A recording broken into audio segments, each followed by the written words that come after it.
Good morning everyone. Last video में हमने love wave starts किया था, तो आज हम लव वेव्स की हमने डिस्प्लेसमेंट्स फाइंड आउट की थी। As you know that in that case आपके पास डिस्प्लेसमेंट क्या थी, 0, 0, मीन्स यू और वी आपके पास ज़ीरो थे।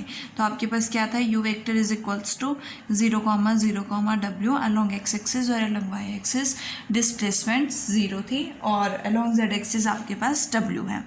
और हमने डिस्प्लेसमेंट फाइंड आउट की थी इन हाफ स्पेस M और इन लेयर M1, दोनों केसेस में हमने डिस्प्लेसमेंट फाइंड आउट की थी। तो हाफ स्पेस M में जो डिस्प्लेसमेंट आई थी वो क्या थी, W is equals to A e raise to power minus k square root 1 minus C square upon C T square Y into E raise to power iota k X minus C T. और जो layer M1 में हमने find out की थी वो क्या थी, W1 is equals to A1 E raise to power minus k square root 1 minus C square upon C T 1 square Y E raise to power iota k X minus C T plus A1 dash E raise to power k Y square root 1 minus C square upon C T 1 square and E raise to power iota k X minus C T. अब हमें क्या find out करनी है, frequency equation find out करनी है, जिसे हम periodic equation कहते हैं लव वेव्स की, वो फाइंड आउट करनी है। तो उसके लिए हम बाउंड्री कंडीशंस का यूज़ करेंगे। सो सबसे पहले हमारी बाउंड्री कंडीशन क्या है कि फ्री सरफेस जो है वो वहाँ पे स्ट्रेसेस क्या होते हैं, ज़ीरो होते हैं। सो फ्री सरफेस आपके पास क्या था, y is equal to minus H1 means y is equal to, last video में आपने देखा होगा फ्री सरफेस हमने y is equal to minus H1 लिया था और y is equal to minus H1 पे स्ट्रेसेस क्या होंगे, ज़ीरो होंगे। Zero means tau y x tau y y tau Y z क्या होगा, ज़ीरो होगा। और टो वाई जेड को हम ले सकते हैं कि ज़ीरो है, क्योंकि टो वाई एक्स और टो वाई वाई के लॉन्ग आप फाइंड आउट करोगे, यूज़ करोगे स्ट्रेस स्ट्रेन रिलेशन, तो यू और वी ऑलरेडी क्या है, ज़ीरो है, तो वो ट्रिवियली ज़ीरो हो जाएगा। Now tau Y Z is equals to zero लेके चलते हैं। So by stress strain relation हमारे पास स्ट्रेस स्ट्रेन रिलेशन क्या है, by stress strain relation we have tau I J is equals to, tau I J किसके equal है, lambda theta del I J plus 2 mu E I J के equal है। अब यहाँ से देखो हमें tau Y Z find out करना है। सो टो वाई जेड क्या हो जाएगा, tau Y Z is equals to lambda theta del y z, और जब आई जे के इक्वल नहीं होता है तो डेल की वैल्यू क्या हो जाती है, ज़ीरो हो जाती है। तो यहाँ से आपके पास क्या वैल्यू आएगी, ये ज़ीरो हो जाएगा और क्या बचेगा, tau Y Z is equals to 2 mu e y z. अब ई वाई जेड क्या है, ई वाई जेड की वैल्यू 2 म्यू क्या बनेगा, U1, ऐसे होता है ना, तो पर 2, 3 है ना यहाँ पे, तो U2, plus U3, divided by 2 हो जाएगा। तो यहाँ से 2 से 2 cancel, we get mu U2 क्या है, curl V upon curl Z plus curl W upon curl y बनेगा। अब देखो यहाँ से v जो है आपका जो डिस्प्लेसमेंट है वो क्या है, 0, 0, W और v क्या है, 0। सो 0 का डेरिवेटिव भी क्या हो जाएगा, 0। So we are left with curl w by curl y। So we have mu curl w by curl y। अब यहाँ से देखो हम बाउंड्री कंडीशन अप्लाई करेंगे, मीन्स हम w की जो वैल्यू हाफ स्पेस m में फाइंड आउट की थी वो क्या थी आपके पास, in case of layer medium, अगर मैं लेयर मीडियम लेती हूँ तो टो वाई जेड जो है हमारे पास क्या है, tau Y Z is equals to 0। It means tau Y z 0 है, तो यहाँ पे mu 1 eight layer medium M1 की बात कर रहे हैं हम, लेयर मीडियम M1 पे हमारे पास क्या हो जाएगा, mu 1 curl W1 upon curl Y is equals to 0। और W1 की वैल्यू क्या है आपके पास, ये है W1 की वैल्यू। W1 का डेरिवेटिव हमें किसके रिस्पेक्ट में फाइंड आउट करना है, Y के रिस्पेक्ट में फाइंड आउट करना है। सो म्यू 1 ले लेते हैं, W1 का डेरिवेटिव, इसमें Y के रिस्पेक्ट में डेरिवेटिव क्या हो जाएगा, minus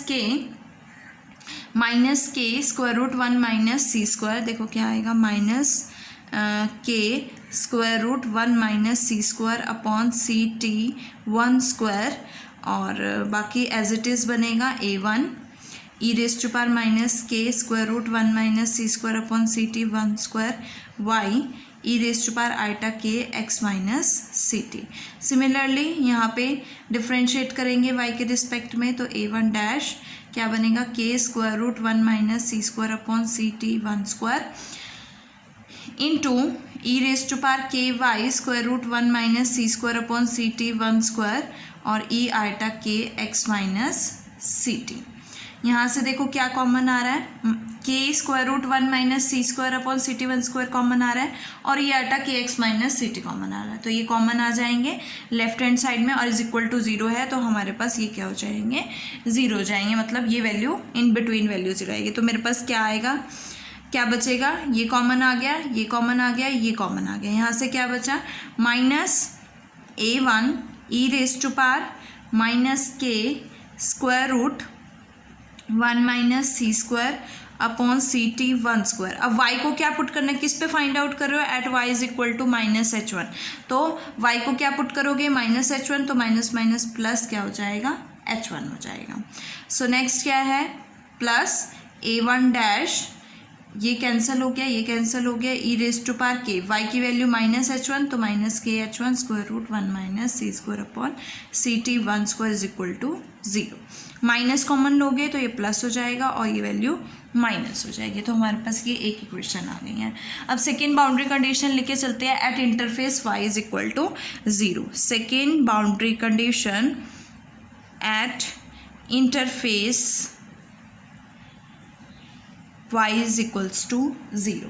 as you know that कि जो आपको बता दूं कि interface y is equal to 0 के केस में जो डिस्प्लेसमेंट अपर मीडियम और जो लोअर मीडियम में इस इन कॉन्टैक्ट, मतलब y इज इक्वल टू 0 के साथ जो अपर मीडियम और लोअर मीडियम में जो डिस्प्लेसमेंट्स होंगी वो क्या होंगी, सेम होंगी। तो अपर मीडियम में हमारे पास क्या है, लेयर m1 है और लोअर मीडियम में हमारे पास हाफ स्पेस m है, मतलब दोनों डिस्प्लेसमेंट एक केस में आपके पास हाफ स्पेस के केस में w है और लेयर m1 के केस में w1 है, तो दोनों केसेस में आपके पास डिस्प्लेसमेंट्स क्या होंगी, इक्वल होंगी। सो और स्ट्रेसेस भी क्या होंगे, इक्वल होंगे। तो displacements means w is equal to w1 है at y is equal to 0 and stresses means tau Y z जो है वो टो वाई जेड 1 के इक्वल है at y is equal to 0। So w is equal to w1 है, तो w की value क्या है हमारे पास, w की वैल्यू क्या है, ये है। At y is equal to 0 find out करना है, तो y 0 पुट कर दोगे, ये 0 हो गया, हमारे पास क्या बचा, a e iota k x minus C T, तो हम लिख सकते हैं a e iota k x minus C T. और w1 की वैल्यू y 0 पुट करोगे, ये 0 हो गया, y 0 पुट करोगे, ये 0 हो गया, 1 हो जाएगा, e रेज टू पावर 0 1, तो यहाँ से क्या बचेगा आपके पास, a1 e raise to power iota k x minus C T और plus a1 dash E raise to power iota k X minus C T, और E raise to power iota k X minus C T common आ रहा है, तो ये क्या हो जाएगा, कैंसल आउट हो जाएगा। We get a is equals to a1 plus a1 dash. ये हमने फर्स्ट इक्वेशन कंसिडर कर ली a1 और a1 डैश में, ये सेकेंड कंसिडर कर ली।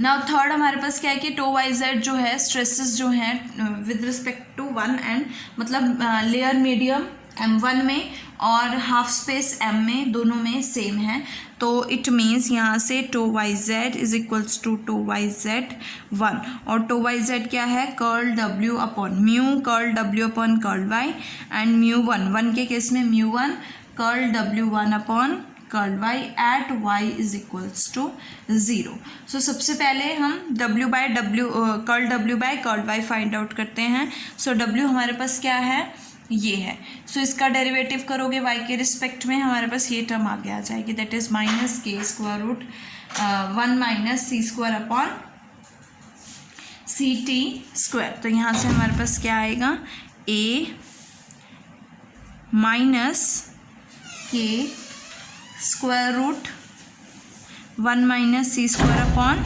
सी टी स्क्वायर, और साथ में क्या बचेगा, E raise to power minus k square root 1 minus C square upon C T square Y A eta k X minus C T.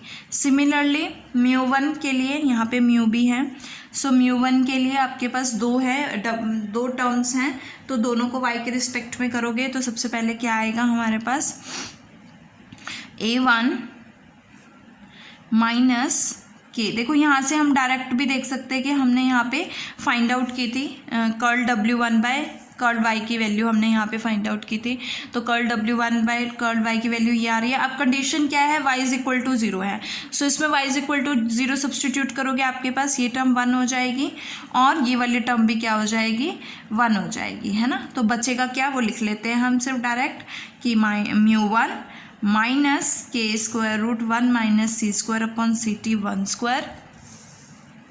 ct 1 square और a1 e iota k x minus ct, उसके बाद plus a1 dash k square root 1 minus सी square upon ct 1 square, ये 1 हो जाएगा और क्या बचेगा, e iota k x minus ct।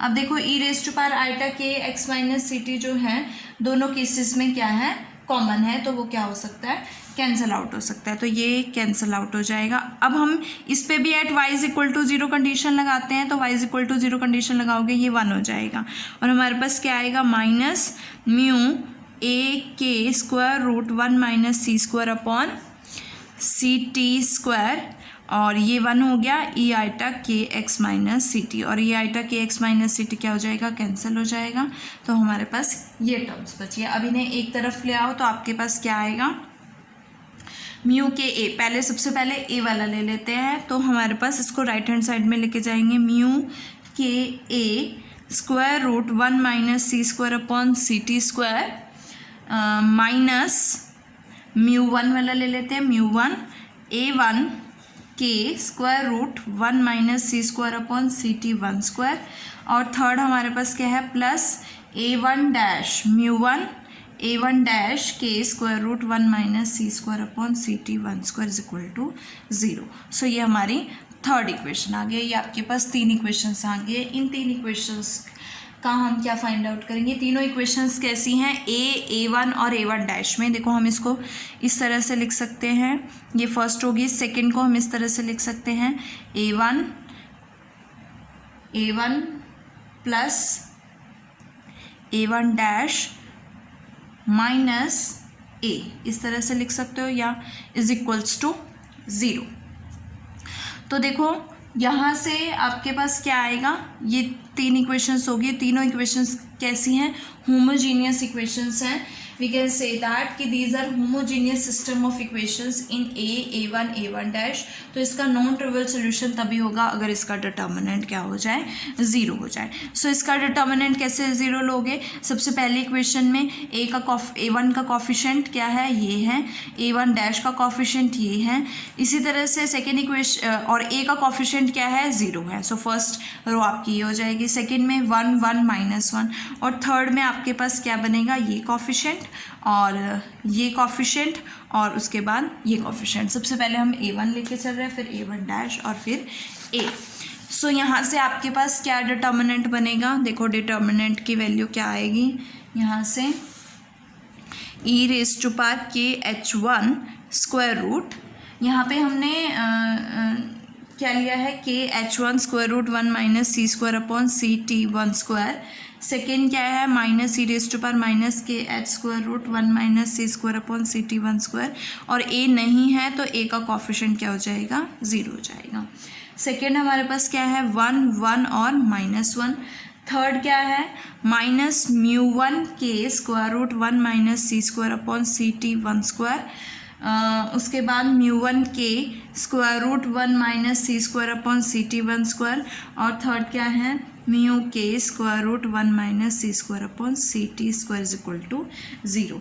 अगर मैं b1 ले लूँ, हमने लास्ट में वीडियो में भी लिया था, b1 is equal to k times 1 minus C square upon C T 1 square और let us consider b is equals to k square root 1 minus C square upon C T square. ये C T 1 square है और ये C T square है, तो मतलब के ये तो क्या बनेगा, b1 बनेगा और ये वैल्यू क्या बनेगी, b बनेगी। तो यहाँ से हमारा जो डिटर्मिनेंट हो जाएगा वो क्या हो जाएगा, e raise to power h1 b1 की वैल्यू है minus e raise to power minus h1 b1 0 1 1 -1, तो माइनस μ1 b1 एंड μ1 b1 और म्यू b आ जाएगा। अब हमें इस डिटर्मिनेंट को सॉल्व करना है, अलोंग फर्स्ट रो एक्सपेंड कर दो तो आपके पास क्या आएगा, e raise to power h1 b1 mu B minus minus plus mu one B one.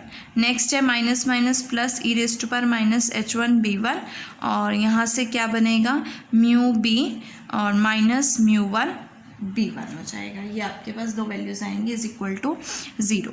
अब mu one B one common ले लो। म्यू वन बी वन जब आप कॉमन लोगे तो आपके पास क्या आएगा E raise to power H one B one minus E raise to power minus H one B one, plus mu B common लोगे तो आपके पास क्या आएगा E raise to power H one B one plus E raise to power minus H one B one is equals to 0। So ये आगे। अब देखो ये आपके पास किसकी वैल्यू होती है E raise to power theta minus E raise to power minus theta. ये आपके पास होता है ना formula E raise to power theta minus E raise to power minus theta upon 2 is equals to sine hyperbolic theta. और second क्या है हमारे पास कि E raise to power theta plus E raise to power minus theta divided by 2 is equals to cos hyperbolic theta. तो ये cos hyperbolic हो जाएगा, ये साइन हाइपरबॉलिक हो जाएगा। मेरे पास क्या आएगा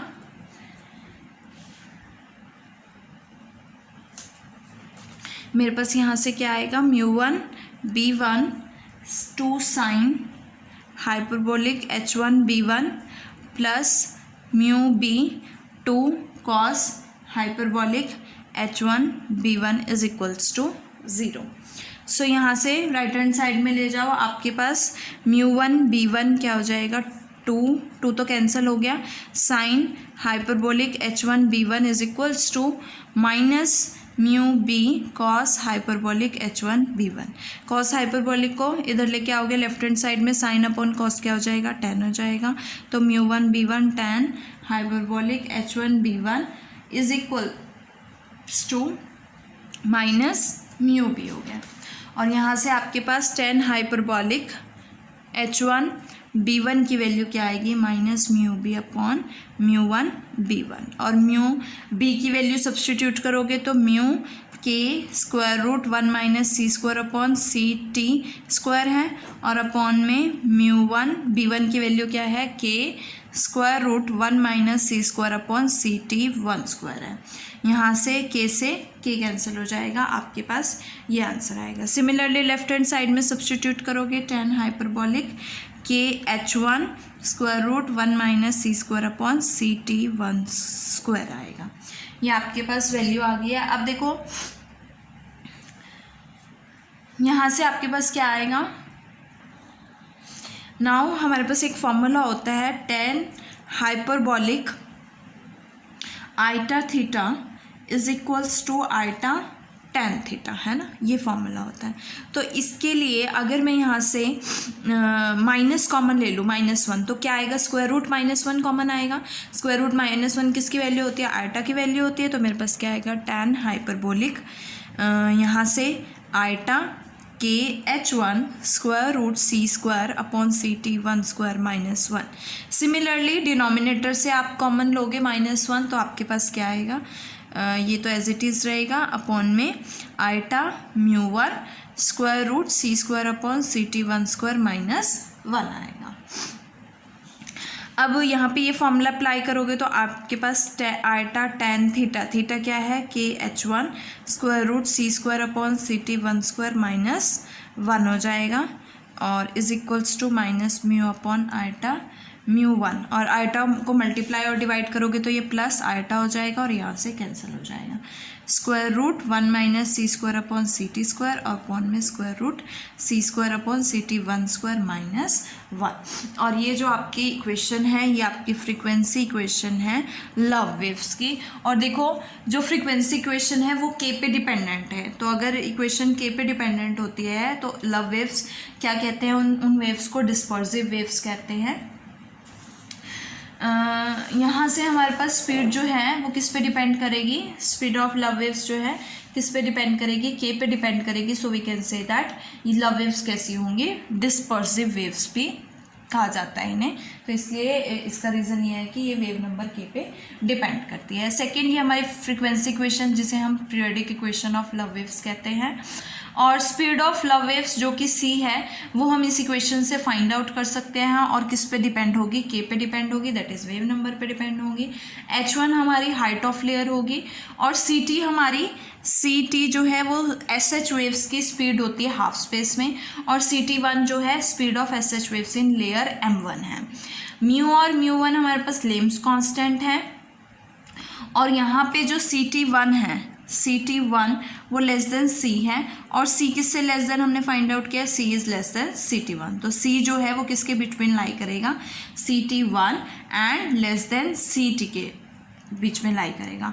यहाँ से CT1 जो है हमारे पास किससे लेस है, C के लेस है। कैसे आया है कि 1 minus C² upon CT1 square greater than 0 है, पॉजिटिव है, तो CT² जो है वो ग्रेटर देन C² हो जाएगा, और वहाँ से आपके पास C जो है वो ग्रेटर देन CT1 आएगा। तो यहाँ से C जो है CT1 की ग्रेटर हो गया, C CT के लेस है, तो C lies between CT1 and CT। So we can say that कि speed of Love waves lies between the speed of SH waves in half space and speed of SH waves in layer medium m1। और इसके साथ आपका ये topic ख़त्म होता है और सेक्शन भी ख़त्म होता है।